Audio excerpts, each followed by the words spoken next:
Hi, I'm Andy LeGrand. Welcome to our program. Today, we're going to carry the torch for safety.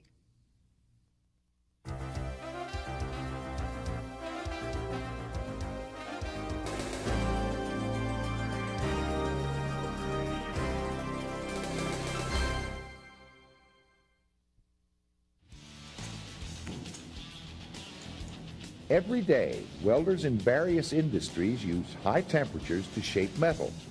Sometimes the metal is bonded together, other times it's cut apart.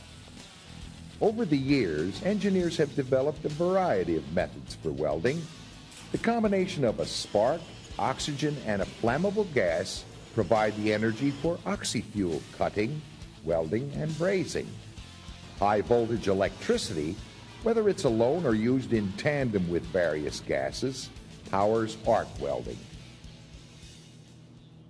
Because of the heat and the materials involved, these welding methods can all be very hazardous. But no matter which type of welding you're working with, there are things that you can do to make your work safe.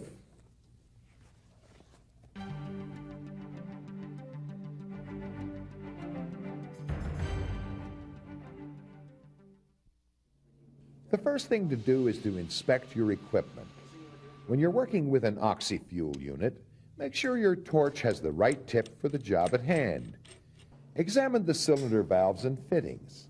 These must be clean and clear before you connect the torch and hoses. Once everything's set up, apply a soap solution to check for gas leaks.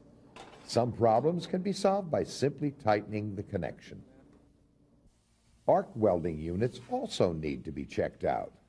Inspect the frame of the generator for proper grounding.